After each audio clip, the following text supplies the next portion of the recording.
Sports fans, get ready for another edition of Trading Places, where we discuss all the hottest news in free agency, tradings, and player signings from around the world of sports. I'm John Paul Salamanca. This is Owen Molina, and let's take a look at who's going where this week. Sure.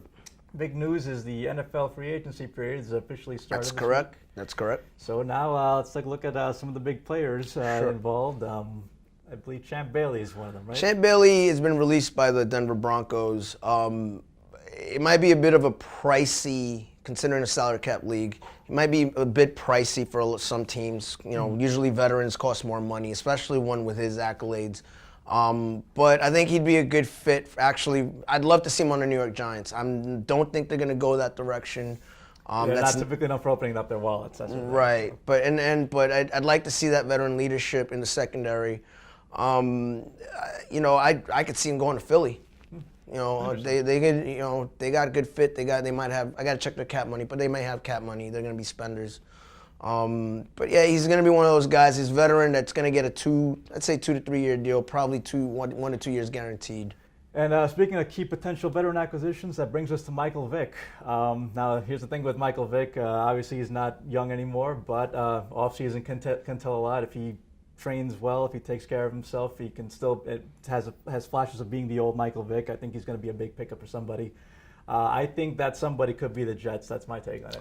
I like him with the Jets as a backup quarterback that can push Geno Smith out of the starting role should things not work out with Geno Smith. You cannot give up on Geno Smith yet.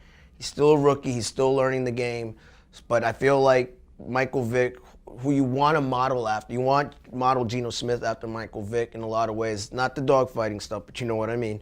You do want to model that kind of, running slasher type of quarterback with Michael Vick. It's a good fit. I think Michael Vick, as long as he keeps his ego in check and realistic, that he may not start for every team out there. He could probably start out in Oakland. Another mentor for Terrell Pryor, I think would be a good fit there. Sure. There are teams out there where he can start, but I feel like Michael Vick, and he may realize this, he's at the point of his career where he's more of a backup role than a starter. Okay, and brings us to one more big name out there. Yeah. I mispronounced his name. Aqib Talib from cornerback for the New England Patriots. I think he's going to be highly sought after. Again, if the Giants were going for a big free agent in the secondary, he's the guy that I want. If I'm New England, I'd try to keep him. However, we know how New England does business. New England, they're cheap unless it comes to when it's. The exception is Tom Brady. Right. And even with Brady, they're pretty cheap with him too. So he's someone you want to keep, especially when you got Denver in the division. Sure. I mean, they fling the ball around. You got a lot of teams going into that, reaction football, read reaction, spread offense. Mm-hmm. So you need a quarterback of his quality. I think he's going to be a hot prospect. A hot commodity, not prospect. But. Sure, in due time will tell. And that wraps up this edition of Trading Places. Remember to tune in next week for all your latest free agency and trade rumors and information. And remember to log on to LatinoPost.com for all your latest in the world of sports.